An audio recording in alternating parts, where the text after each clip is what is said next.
환영하고 또 축복합니다. 이 시간 두렵고 떨림으로 주의 말씀을 나눌 때에 하나님의 은혜와 은총이 예배하는 이곳에 그리고 예배하는 우리 모든 성도님들의 심령 가운데 가득하기를 주님의 이름으로 간절히 축원합니다. 다윗이 사울을 피하여 블레셋에 망명하여 살고 있을 때 큰 위기를 당한 적이 있습니다. 블레셋과 이스라엘 간의 전쟁이 발발한 겁니다. 그러자 다윗은요, 자신을 받아준 이 블레셋 군대의 일부로 전쟁에 참여를 하게 됩니다.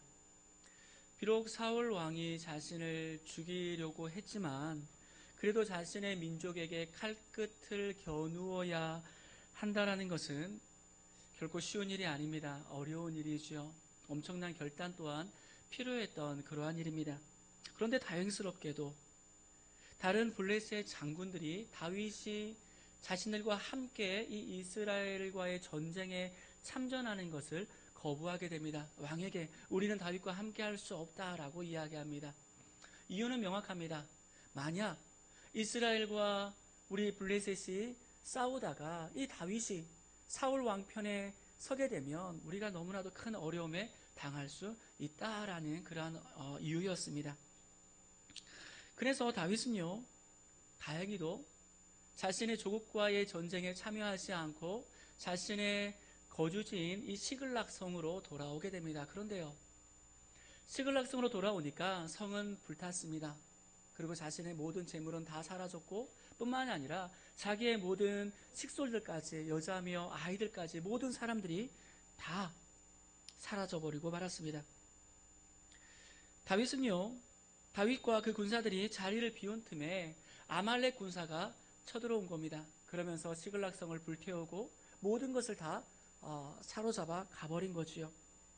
다윗은 급히 아말렉을 뒤쫓아갑니다. 그런데요, 너무 급한 나머지 지쳐 따라오지 못한 군사들이 발생합니다. 200명이 생겨요. 다윗은요, 이 200명은 남겨두고 400명만 데리고 쫓아갑니다. 다행히 하나님의 은혜로 그들을 찾게 되고 승리에 도취해서 취하여 먹고 마시던 아말렉 군들을 전멸시키고 빼앗겼던 모든 재물과 또 모든 사람들까지 온전히 다 데리고 다시 이 시글락성으로 돌아오게 됩니다. 그런데요, 이 전리품을 가지고 지쳐서 함께하지 못했던 그 200명이 남아있던 곳에 도착했을 때 다윗과 함께 그 아말렉을 쳤던 400명의 군사가 다윗에게 요청을 합니다. 이게 무엇일까요? 그들은 전쟁에 참여하지 않았으니 그들의 처자식만 주어서 돌아가게 하자라는 겁니다. 200명은 전쟁을 하지 않았기에 그들에게는 전리품을 줄 수 없다라는 겁니다. 우리가 목숨을 걸어 싸워 승리한 전리품이니 이것은 다 누구의 차지가 되어야 된다는 겁니까? 내 차지가 되어야 된다는 겁니다. 목숨을 걸고 전쟁한 우리와 그들을 똑같이 대우할 수 없다라는 겁니다. 그때 다윗은요, 전쟁에 참여한 자나 참여하지 않은 자나 전리품에 나누어지는 몫은 똑같다라고 그렇게 선언합니다. 이러한 상황에서 보통 사람들은 어떻게 생각할까요? 전쟁에 참여하지 않았으니 그 전리품은 누구의 것이라고 생각할까요? 보통의 사람들은 그것은 다 내 것이라고 생각합니다. 왜요? 이유가 뭡니까? 내가 전쟁에 들어가서 내가 내 목숨을 걸어서 승리하여 취한 전리품이니 그거는 누구 거라는 겁니까? 내 거라는 겁니다. 이게 당연한 보통 사람들의 생각입니다. 그런데 다윗은요, 보통 이상의 생각을 가졌어요. 뒤에서 우리가 전쟁에 잘 참여할 수 있도록, 집중할 수 있도록 우리의 짐을 지키고 성을 지켰던, 또 후원하고 기도하여 준 사람에게도 공이 있다라는 거예요. 그러니 그들에게도 똑같이 전리품을 나누어 주어야 한다라는 겁니다. 그들이 우리 뒤를 지켰으니 우리가 싸워서 이길 수 있었다라는 거예요. 이런 다윗의 규정은요, 자신의 그 군대를요 더욱더 강력하게 결속시키는 그러한 결과를 가져오게 됩니다. 예수님은요, 산상수훈에서 자기를 따르는 제자들을 향해서 뭐라고 말씀하실까요? 남보다 더하는 삶을 살아라, 그렇게 말씀하십니다. 무슨 말씀일까요? 보통의 삶이 아니라 보통의 삶이 아니라 어떤 삶을 살라라고 말씀하실까요? 보통 이상의 삶을 살아라. 마태복음 5장 47절입니다. 우리가 같이 한번 한 목소리로 같이 읽도록 하겠습니다. 너희가 너희 형제에게만 무난하면 남보다 더하는 것이 무엇이냐? 이방인들도 이같이 아니하느냐? 남보다 어떻게 하라고요? 남보다 더하라. 이 말씀을 보면은요, 우리 그리스도인은 어떤 사람이라는 겁니까? 어떤 삶을 살아야 된다는 겁니까? 남보다 더하는 삶을 살아야 한다는 겁니다. 세상의 보통의 사람들이 살아가는 그 삶과 똑같은 삶을 사는 것이 아니라 그 보통의 삶보다 그 이상의 삶을 살아야 된다라고 말씀하고 있는 겁니다. 사랑하는 성도 여러분, 하나님은요, 우리를 향하여 너희는 보통 이상의 삶을 살아라 라고 우리에게 말씀하고 계십니다. 우리가 예수님을 믿으면 믿을수록 남보다 더하는 삶, 보통 이상의 삶을 살아야 우리는 비로소 누구라고 말할 수가 있을까요? 그리스도인이라고 말할 수가 있는 겁니다. 세상의 사람들을 우리가 대략 한 세 부류 정도로 나눠볼 수가 있어요. 예전에 한번 나눠본 적이 있는데 크게 세 부류의 사람으로 나눌 수가 있습니다. 첫 번째가요, 보통의 사람이에요. 여러분은 어디에 속해 있는지 한번 스스로 한번 생각해 보십시오. 첫 번째 부류 사람은 보통의 사람이에요. 이들은요, 세상의 당연한 모습으로 정말 상식적인 생각과 사고를 가지고 세상 속에서 살아가는 사람들입니다. 거짓말을 예로 한번 들어보면요, 이 보통의 사람들은 어떤 사람들일까요? 거짓말을 하지 않는 사람이에요. 다른 사람에게 거짓말하지 않는 사람, 이게 보통의 당연한 삶을 살아가는 사람이에요. 그 이상의, 보통 이상의 삶을 살아가는 사람이에요. 두 번째는 어떤 사람일까요? 보통 이하의 삶을 사는 사람이에요. 이들은요, 당연히 어떻게 할까요? 자기의 유익을 위해서 다른 이에게 서슴지 않게 거짓말을 하는 사람이에요. 내가 조금만 더 취할 수 있다면, 내가 조금만 더 편안할 수 있다면, 내가 조금만 더 다른 사람들보다 나을 수만 있다면, 내 삶이 조금만 더 부유해질 수 있다면, 이 정도 거짓말쯤이야. 이 정도 거짓말쯤이야. 거짓말하는 사람이에요. 보통 이하의 삶을 살아가는 삶의 모습입니다. 세 번째는 그렇다면 어떤 사람일까요? 이제 저 답을 다 아시겠죠? 세 번째 부류의 사람은 보통 이상의 삶을 살아가는 사람입니다. 이 사람은요, 당연한 삶, 그 상식적인 삶 이상의 삶을 살아가는 삶이에요. 보통 이상의 삶을 살아가는 사람은요, 뭐를 하지 않을까요? 그냥 단순히 거짓말을 안 하는 게 아니에요. 형제에게 노하지도 않아요. 나가라 라고 욕하지도 않고요. 미련한 놈이라고 말하지도 않아요. 여러분, 이것이 주님께서 말씀하신 남보다 더하는 삶, 오늘 본문 속에서 찾아볼 수 있는 보통 이상의 삶을 살아가는 자의 모습이다라는 겁니다. 오늘 거룩한 주의 날, 주의 전에 올라와 예배하고 있는 우리 신학교의 성도 여러분, 여러분들은 어디에 속해 있습니까? 보통의 삶에 속한 한 주의 삶을 살았습니까? 아니면 보통 이하의 삶을 사셨습니까? 아니면 주님께서 말씀하신 남보다 더하는 그 보통 이상의 삶을 살아내셨습니까? 좋은 세상이 된다는 것은요, 무엇을 말하는 걸까요? 남보다 더하는 삶, 보통 이상의 삶을 살아내는 사람들이 많은 세상, 그 세상을 말하는 거예요. 예수님은요, 우리를 향해서 너희는 세상의 빛이요, 너희는 세상의 소금이요 라고 말씀하셨습니다. 이 말씀은요, 우리가 세상을 좀 더 살기 좋고 행복한 세상으로 만들어 가야 한다는 겁니다. 그렇다면 예수님께서 오늘 우리에게 요구하시는 삶의 모양이 무엇이라는 겁니까? 그저 세상의 사람들이 살아가는 보통의 삶을 우리에게 요구하시는 것이 아니라 그들의 삶 이상, 상식을 뛰어넘는 그 이상의 삶을 살아낼 것을 우리에게 요구하신다라는 겁니다. 빛이 많을수록 세상은 어떻게 될까요? 여러분, 우리가 리모델링을 하면서 위에 천장의 조명을 이전보다 더 많이 깔았습니다. 한 2줄 정도 이상 더 깔았어요. 왜 깔았습니까? 왜 2줄 더 깔았을까요? 힘들게 먼지 뒤집어 쓰면서. 왜요? 네, 더 밝게 하려고. 맞아요. 빛이 많으면은요, 세상은 밝아집니다. 소금이 많을수록 세상은 부패하지 않습니다. 마찬가지예요. 보통 이상의 삶을 살아가는 자가 많을수록 세상은 어떻게 될까요? 더 밝아집니다. 더 행복해집니다. 사랑하는 성도 여러분, 우리는 보통 이상의 삶을 살아가도록 부름을 받았습니다. 하나님을 알지 못하는, 그저 세상 속에 살아가는 이방인들과 똑같은 삶을 살아가는 자가 아니라 남보다 더하는 그 보통 이상의 삶을 살도록 우리를 부르셨다라는 겁니다. 다시 말하자면 그 보통 이상의 삶을 살아가는 것이 무엇이라는 겁니까? 우리에게 주어진 사명이라는 겁니다. 바라건대 우리 모든 성도님들이 보통 이상의 삶을 살아내어 하나님께 영광을 올려드리고 하나님의 뜻을 이루어내는 그 삶의 주인공이 다 되실 수 있기를 주님의 이름으로 간절히 축원합니다. 자, 오늘 본문 말씀을 보면은요, 사도 바울이 빌립보라는 지역에 가서 복음을 전하는 그러한 내용이 등장하고 있습니다. 이 이야기에서 보면은요, 사도 바울과 실라는요, 보통 이상의 삶을 우리에게 보여주고 있습니다. 그들이 보여준 보통 이상의 삶이 하나님의 뜻을 이루어드리고 구원의 역사를 이루게 되었다라는 것을 우리는 발견할 수가 있다라는 것이요. 그렇다면 오늘 본문 속에 나타난 보통 이상의 삶, 오늘 우리가 살아내야 할 그 삶은 여러분 어떤 것일까요? 첫 번째는요, 바로 영혼을 살리는 삶입니다. 영혼을 살리는 삶입니다. 그것이 오늘 우리가 살아내야 할 보통 이상의 삶임을 여러분 기억하시기를 바랍니다.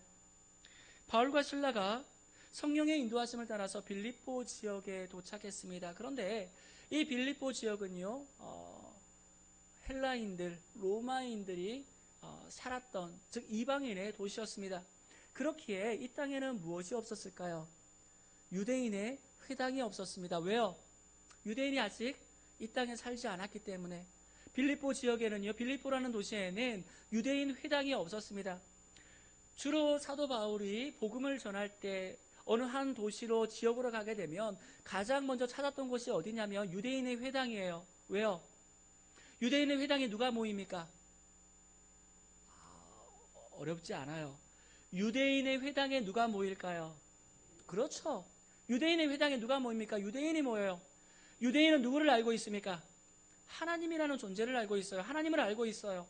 하지만 예수는 알지 못해요. 그런 그들에게 예수가 하나님이라는 것을 전하기 위해서, 그러면서 그 땅에 있는 사람들에게 복음이 자연스럽게 흘러가게 하기 위해서 사도 바울은요, 가장 먼저 유대인의 회당에 들어가 그 유대인들에게 예수 그리스도의 그 복음의 소식을 전했습니다.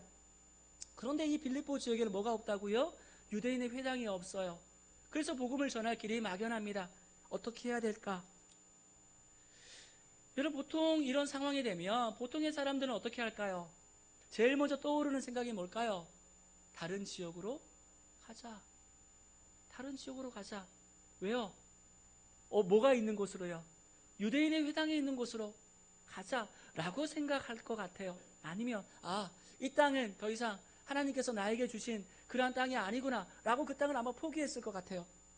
그런데 바울은요, 그 땅에서 전도한 일을 포기하지 않아요. 무슨 말입니까? 그 땅의 영혼을 포기하지 않았다라는 겁니다. 그는요, 찾기 시작해요. 그럴 때 강가에 모여서 기도하고 있는 몇몇 여성의 무리를 발견하게 됩니다. 그리고 그들에게 다가가 복음을 전할 때 마침 하나님을 섬기던 루디아라는 여인을 만나게 되고 빌립보 첫 교인이 탄생하게 됩니다. 여러분, 이방인의 땅이었던 빌립보에 무엇이 세워집니까? 교회가 세워지는 거예요. 우리가 보통 이상의 삶을 살기 위해서는 영혼을 살리는 일에 남보다 더하는 삶을 살아내야만 합니다. 오늘의 전도 상황 쉽지 않았습니다. 쉽지 않습니다. 사도 바울이 빌립보라는 지역에 가서 유대인의 회당이 없을 때 복음을 어떻게 전해야 하지? 그러한 상황과 동일하다라고 말할 수가 있습니다. 이런 상황에서 보통의 사람들은 어떻게 할까요? 전도하기를 포기합니다. 전도가 안 돼. 오늘날에는 전도가 안 돼. 아예 포기하기도 합니다. 그런데요, 이런 때에도 우리는요, 영혼을 살리는 일에 보통 이상의 삶을 살아내어야만 합니다. 보통의 사람들이 생각하는 것, 그 이상의 것을 생각할 수 있어야 한다라는 겁니다. 오늘 본문을 보면 바울이 여자들에게 복음을 전할 때 주께서 그 마음을 열어 바울의 말을 따르게 하셨다, 그렇게 말씀하고 있습니다. 누가 하셨다고요? 주께서. 언제요? 다른 사람은 포기할 수 있는 그 상황에서도 포기하지 않고 예수 그리스도의 복음을 전하자. 누가요? 주님께서 그들의 마음을 열어주셨다. 오늘 성경은 그렇게 말씀하고 있습니다. 우리는요, 그저 열심히 그 일에 최선을 다하는 거예요. 전도의 열매는 누가 주실까요? 하나님이 주십니다. 우리나라의 복음이 전파될 당시의 상황은요, 절대 전도할 수 없는 그러한 상황이었죠. 조선에 가면 핍박을 받아 죽을 수 있고 병이 들어 죽을 수 있다라는 그 인식이 서구 사회의 선교사들 그 사회에 아주 널리 퍼져 있었습니다. 실제로 그렇기도 했죠. 예전에 한번 말씀을 나눈 적이 있는데, 당시 서구 사회에서 조선이라는 나라, 당시 중국은요, 중국과 인도, 일본은요, 서구 사회에서 아주 넓게 이미 인식이 되어 있던 지역이었어요. 그리고 또 수많은 선교사들이 이미 들어가 있던 그러한 땅들이었습니다. 그런데 여전히 어디에는 선교사가 들어오지 않았을까요? 조선이라는 나라에는 선교사가 들어오지 않았습니다. 이유가 뭘까요?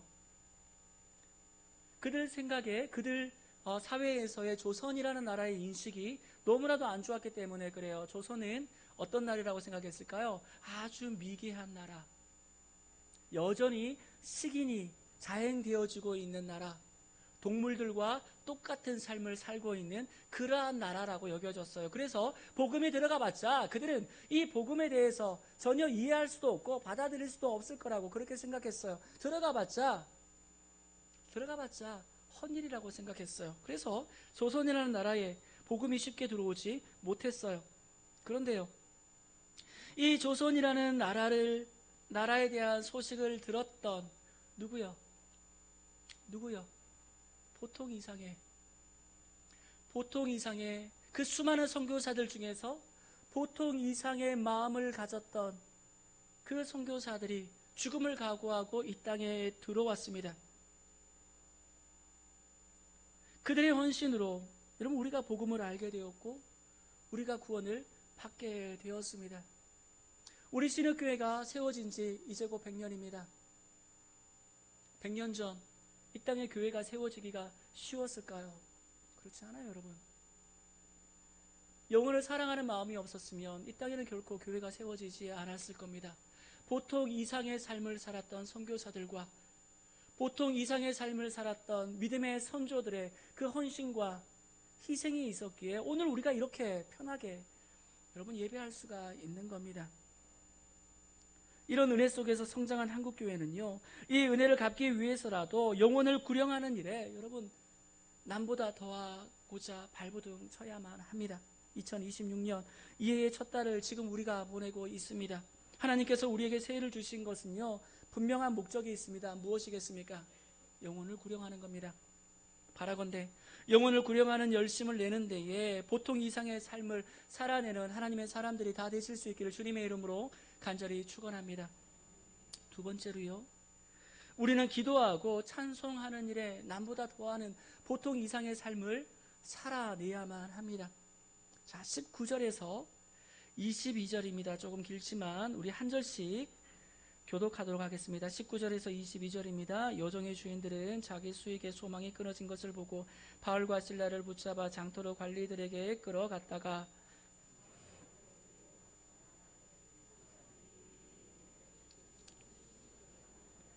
로마 사람인 우리가 받지도 못하고 행하지도 못할 풍속을 전한다 하거늘.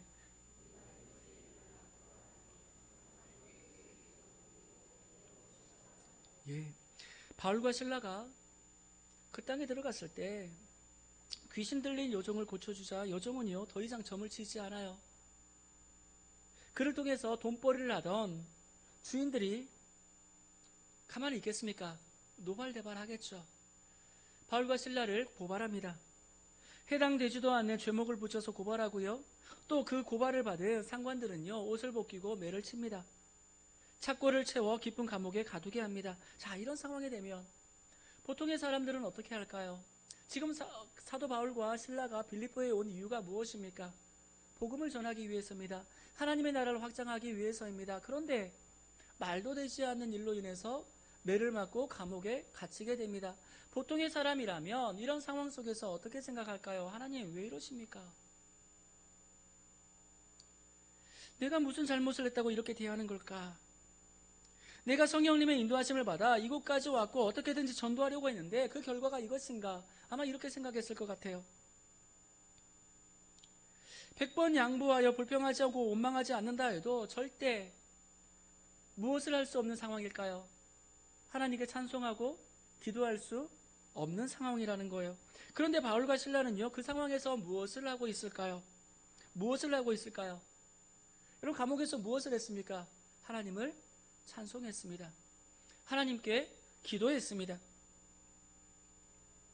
보통의 사람들은 이런 상황이 되면 원망하고 불평했을 겁니다. 보통 이하의 삶은요, 울고불고 난리 났을 겁니다. 내가 왜 이 일을 하겠다고 해서 주님이 부르셨을 때 살짝 귀 좀 닫을 걸. 내가 왜 그 부르심에 응답해서 내가 이 고생을 해야 돼. 울고불고 난리를 쳤을지도 몰라요. 그런데 보통 이상의 삶을 살았던 바울과 실라는요, 어떻게 했습니까? 하나님을 찬송합니다. 하나님께 기도합니다. 어디에서요? 언제요? 매를 맞고 감옥에 갇힌 상황에서 하나님이 나를 이곳으로 보내셨다면 하나님이 지켜주시고 하나님이 인도해 주시고 하나님이 모든 것을 다 순적하게 이루어질 수 있도록 다 해주셔야 되는데 오히려 감옥과 같은 어둠 속에 여러분 빠졌어요. 이런 상황에서 믿음을 갖고 기도하고 그들은 여전히 찬송하고 있다는 거예요. 여러분, 요셉이 애굽으로 팔려가 노예가 되고 억울한 누명을 쓰고 감옥에 갇히게 됩니다. 그런데 요셉의 삶을 보면은요, 성경 어디에도 무너지는 모습을 보이지 않아요. 그는 그 이전에 어떤 삶을 살았습니까? 아버지와 함께 평안한 삶을 살았습니다. 물론 자기의 꿈으로 인해서 형들에게 미움도 좀 받았지만 그렇다고 해서 크게 또 잘못한 거는 아니라고 생각해요. 그때 당시 막내잖아요. 뭐 자기 동생이 있긴 하지만 막내나 마찬가지잖아요. 형들에게 얼마든지 자기의 꿈 이야기 정도 할 수 있을 거라고 생각을 해요. 그런데 미움을 받아서 어디까지 오게 됩니까? 애굽의 노예로 팔리게 되고 또 자신이 하지 않은 일로 인해서 누명을 쓰고 감옥에까지 갇히게 됩니다. 그럼에도 불구하고 성경 어디를 봐도 요셉의 삶은요, 결코 무너지는 삶이 보이지 않아요. 이유가 뭘까요? 하나님이 나를 보내셨기에 하나님의 뜻하심이 있을 거라는 믿음이 있었기 때문에 그래요. 사도 바울과 실라가 그 감옥 속에서도 기도하고 찬송할 수 있었던 이유가 무엇일까요? 이 또한 하나님께서 하신 일이라는 믿음과 확신이 그들 가운데 있었기 때문에 그래요. 보통 이상의 믿음이 그들에게 있었기 때문에 그래요. 사랑하는 성도 여러분, 하나님께서는요, 우리에게 기도의 특권과 찬송의 능력을 주셨음을 기억하시기를 바랍니다. 기도의 능력을 믿고 기도의 역사를 믿는 자는요, 어떤 상황 속에서도 여러분 절망하지 않아요. 원망하지 않아요. 오히려 어떻게 할까요? 더 큰 소리로 하나님을 찬송합니다. 더 뜨겁게 하나님 앞에 엎드립니다. 바라건대 하나님을 찬송하고 하나님께 기도하는 일에 보통 이상의 삶을 살아내는 우리 주님의 성도들이 될 수 있기를 간절히 소망합니다. 여러분, 교회도 마찬가지입니다. 교회 참 많은 문제를 갖고 있습니다. 어느 교회든 다 그렇습니다. 여러 어려움이 있습니다. 그러나 기도와 찬송이 가득한 교회는요, 비록 문제가 있을지언정, 비록 어려움이 있을지언정, 기도와 찬송이 있는 교회는요, 여러분 무너지지 않아요. 흔들리지 않아요. 이유가 뭘까요? 문제를 만날수록, 어려움을 당할수록 더 뜨겁게 찬송하고 더 뜨겁게 기도하기 때문이에요. 어떤 교회가 문제일까요? 여러분, 어떤 교회가 문제일까요? 문제가 없는 교회가 문제일까요? 어려움이 없는 교회가 문제일까요? 여러분, 그게 문제가 아니에요. 어려움 속에서도 문제를 만났을 때도 여전히 하나님을 찾지 않고 찬양하지 않는, 하나님 앞에 엎드리지 않는 교회가 여러분 문제가 있는 교회예요. 어떤 어려움과 난관이 있을지라도 절대 낙심하지 마시고 기도와 찬송을 더 많이 함으로 승리하는 하나님의 사람, 하나님의 교회가 될 수 있기를 주님의 이름으로 간절히 축원합니다. 세 번째로요, 이웃을 사랑하는 일에 여러분 우리는 보통 이상의 삶을 살아내어야 합니다. 어떤 일이에요? 이웃을 사랑하는 일에. 바울과 실라가 기도하고 찬송할 때 감옥 안에 놀라운 일이 벌어집니다. 자, 25절과 26절을 같이 한번 보도록 하겠습니다. 한밤중에 바울과 실라가 기도하고 하나님을 찬송하며 죄수들이 듣더라. 이에 갑자기 큰 지진이 나서 옥토가 움직이고 문이 다 곧 다 열리며 모든 사람의 매인 것이 다 벗어진지라. 그 상황에서 바울과 실라는 무엇을 합니까? 하나님을 찬송하고 하나님께 기도합니다. 그때 놀라운 일이 벌어져요. 옥문이 다 열려버렸다라는 거예요. 옥문이 왜 열렸을까요? 긴장하지 마시고요. 감옥문이 왜 열렸습니까? 나가라고 열린 거죠. 나가라고 열린 겁니다. 그렇죠? 나가라고 열린 거예요. 나갈 필요가 없는데 옥문이 열리겠습니까? 나가라고 열어주신 거예요.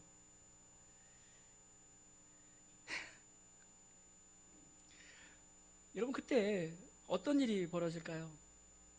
옥문이 다 열렸는데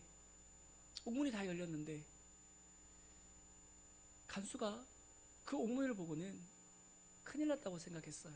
왜요? 옥문은 절대 열리면 안 돼요. 누구의 책임입니까? 옥문이 열리면 자기의 책임입니다. 간수의 책임이에요. 그는 분명히 죽임을 당할 거예요. 잔인하게 죽임을 당할 수도 있어요. 고문을 당하다 죽임을 당할 수도 있어요. 죄인가 너 내통했지. 여러 가지 고문을 통하고 죽임을 당할 수도 있어요. 자신이 죽는다는 것은 변하지 않아요. 그래서 아마 이 간수는 생각했던 것 같아요. 그 옥문이 열린 것만 봐도 나는 이제 죽겠구나. 그럴 바에야 어떻게 하는 게 좋겠다. 차라리 내가 빨리 죽어버리자. 고문을 당하고 죽을 바에야. 아마 그렇게 생각했던 것 같아요. 그게 당시에 당연한 모습이었기 때문에 이 간수는 스스로 죽으려고 했던 것 같아요. 그런데 그때 어떻게 합니까? 어떻게 하죠? 바울과 실라는요, 실라가 뭐라고 말합니까? 우리가 여기 있다라고 말합니다. 바울과 실라는요, 나가지 않았어요. 왜 나가지 않았을까요? 왜 나가지 않았을까요? 옥문이 왜 열렸다고요? 네, 나가라고 열어주신 건데 왜 바울과 실라는 나가지 않았을까요? 주여, 여기가 좋사오니. 지금 그러고 있는 걸까요? 전도여행 다녀봤자 어차피 다녀봤자 뭐 먹을 것도 없고 맨날 일해서 내가 먹을 거 사야 되고 또 뭐 말씀 전하다가 또 매 맞고 막 던져지고 할 거 뻔한데 에이 잘됐다. 차라리 여기에 있으면 그냥 뭐 가끔 한 번씩 맞기는 하겠지만 밥도 줄 거고 여기가 좋사오니 그러고 안 나갔을까요? 여러분 아니에요. 간수가 왜 죽으려고 했다고요? 옥문이 열리면 죽임을 당하는 것이 그때의 모습이라는 것을 누구나 다 알고 있었어요. 사도 바울과 실라가 왜 나가지 않았을까요? 자기들이 나가는 순간 누가 죽임을 당하게 될까요? 이 간수가 죽는 거예요. 사도 바울과 실라는요, 자기들의 생명을 우선시하지 않았어요. 누구를 더 사랑했습니까? 간수를 사랑했어요. 이웃을 사랑했어요. 자기는 나가서 좋겠지만 이 간수는 죽임을 당할 수 있는 상황이었기에 바울과 실라는요, 나가지 않은 거예요. 바울과 실라는요, 이웃을 살리는 일에, 이웃을 사랑하는 일에 여러분 자신의 생명보다 더 우선시했다라는 거지요. 그 결과가 어떻게 됩니까? 간수를 살리는 것뿐만이 아니에요. 이 일을 통해서 누가 구원받습니까? 그 간수의 모든 가족이 다 예수를 구세주로 영접하게 돼요. 다윗과 사울 왕이 오랜 기간 갈등 관계에 있을 때 사울 왕은 다윗을 죽이고자 수천 명의 군사를 이끌고 다윗을 찾아 나누기 시작합니다. 다윗은 도망다니며 숨어 지내야만 했습니다. 그런데 엔게디 광야에서 사울이 용변을 보려고 동굴에 들어갔는데 공교롭게도 그 동굴 안에 누가 숨어 있었습니까? 다윗과 그의 부하들이, 그 군사들이 그 동굴 안에 숨어 있었어요. 근데 그것도 모르던 사울 왕이 용변을 보고자 그 동굴 속으로 들어왔습니다. 부하들이 말합니다. 이것은 하나님께서 우리에게 주신 기회입니다. 하나님의 뜻입니다. 부하들이 왜 이런 말을 했을까요? 보통의 삶을 살았기 때문에 그래요. 그 상황에서 자신을 죽이려고 하는 원수가 스스로 들어왔잖아요. 보통의 사람들은 어떻게 생각할까요? 이게 하나님의 뜻이다. 그렇게 생각하죠. 그런데 다윗은요, 보통의 삶을 살지 않았어요. 그의 이상의 삶을 살았어요. 다윗은 사울을 죽이지 않아요. 그의 옷자락만 조금 베어내요. 그것조차 마음에 찔려 후회해요. 나중에 다윗은 이렇게 말합니다. 사무엘상 13절 10절을 보게 되면요, 이렇게 말합니다. 어떤 사람이 나를 권하여 왕을 죽이라 하였으나 내가 왕을 아껴 말하기를 나는 내 손을 들어 내 주를 해야지 아니하리니. 뭐라고요? 어떤 사람이 나를 권해서 왕을 죽이라고 했지만 나는 내가 왕을 아껴 말하기를 나는 내 손을 들어 주를 해야지 아니하리니. 여러분, 다윗이 왜 왕을 죽이지 않았을까요? 단순히 하나님께서 기름 부음 받은 자기 때문에 사울 왕을 죽이지 않았을까요? 우리는 흔히 그렇게 생각해요. 그런데 그 이유만은 아니에요. 자, 오늘 이 본문 사무엘상 24장 10절을 세 번역으로 한번 보겠습니다. 자, 세 번역으로 같이 한번 읽어보겠습니다. 임금님을 살려 보내지 말라고 말하는 사람도 있었지만 나는 임금님을 아꼈습니다. 절대로 손을 들어 우리의 임금님을 치지 않겠다고 다짐하였습니다. 자, 이 다윗의 말을 보게 되면 그저 다윗이 사울 왕을 죽이지 않은 것이 그가 하나님께서 기름 부어 세운 왕이기 때문입니까?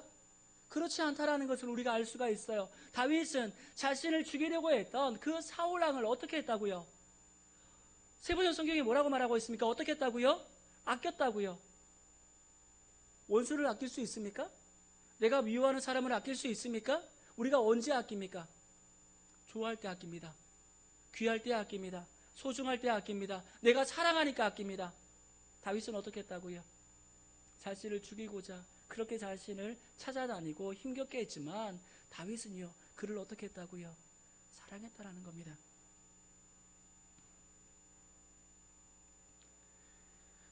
여러분, 우리가 이웃사랑의 삶에 있어서 남보다 더하지 못하면 결코 하나님의 영광을 드러낼 수 없습니다. 보통의 사람들의 생각하는 그 당연한 삶의 반응들, 삶의 모습, 그 이상의 삶을 우리가 살아내지 못한다면 우리는 그리스도인이라고 말할 수가 없다라는 겁니다. 올해 표어가 무엇입니까? 하나님의 마음이 합한 교회, 신앙을 삶으로 증명해내는 교회. 하나님의 마음이 합한 성도, 신앙을 삶으로 증명해내는 성도가 되기 위해서는요, 보통의 삶을 살아서는 결코 되지 않아요. 보통 이상의 삶을 살아야 돼요. 그 삶이 힘들어요. 쉽지 않아요. 쉽지 않아요. 나를 미워하는 사람 사랑하는 거 쉽지 않아요.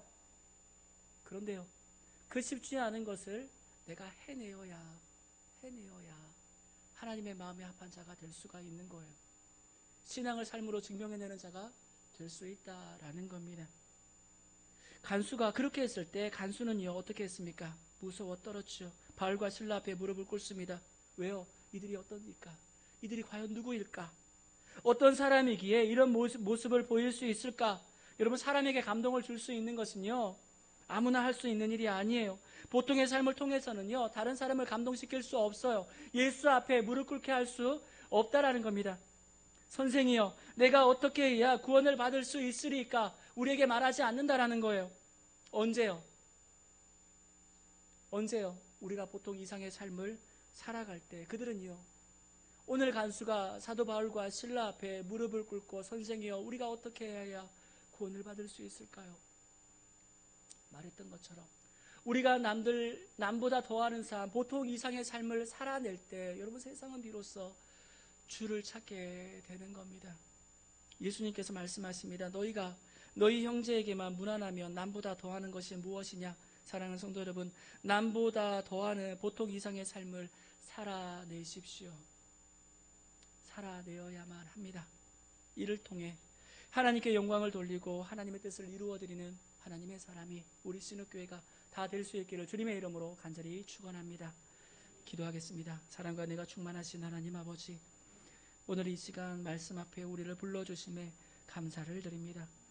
주님께서 우리를 향하여 남보다 더하는 삶, 보통 이상의 삶을 살라고 말씀하셨습니다. 그러나 돌아보면 우리는 너무나 부족하고 연약한 모습으로 살아왔음을 고백하게 됩니다. 주님, 우리가 이 땅에서 빛과 소금의 역할을 감당하며 남보다 더하는 그 보통 이상의 삶을 살아갈 수 있도록 은혜 베풀어 주옵소서. 영혼을 살리는 일에, 기도하고 찬송하는 일에, 이웃을 사랑하는 일에 보통 이상의 삶을 살아낼 수 있도록 우리를 붙잡아 주시옵소서. 어떤 어려움과 난관 속에서도 낙심하지 않고 주님만 바라보며 승리하는 하나님의 사람들이 되게 하여 주옵소서. 우리의 작은 헌신과 순종을 통하여 하나님께 영광을 돌리고 하나님의 뜻을 이루어드리는 삶을 살게 하여 주옵소서. 그래야 하나님의 마음에 합한 교회, 신앙을 삶으로 증명해내는 우리 신음의 모든 권속들이 되기를 간절히 소망하오며 우리 구주 예수 그리스도의 이름으로 기도하옵나이다. 아멘. 우리 찬송가 405장입니다. 감사 찬송 405장 찬양 드리며 준비한 예물을 하나님께 올려드리도록 하겠습니다.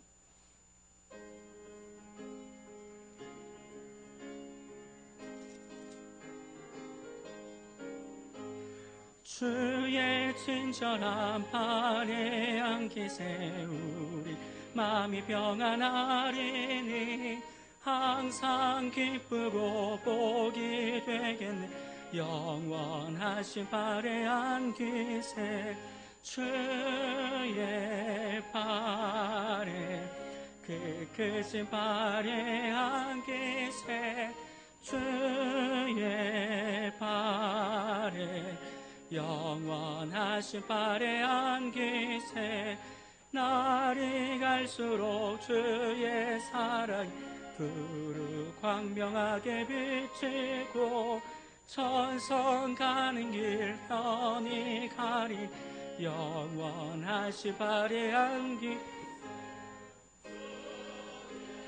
발에 그 크신 발에 안기세 주의 발에 영원하신 발에 안기세 주의 보좌로 나아갈 때에 기뻐 찬미 소리 외치고 겁과 두려움 없어지리 영원하신 발에 안기세 주의 발에 그 크신 발에 안기세 주의 발에 영원 우리 3절 한 번 더 찬양하겠습니다. 주의 보좌로 나아갈 때에 기뻐 찬미 소리 외치고 겁과 두려움 없어지리 영원하신 발에 안기세 주의 발에 그 크신 발에 안기세 주의 발에 영원하신 발에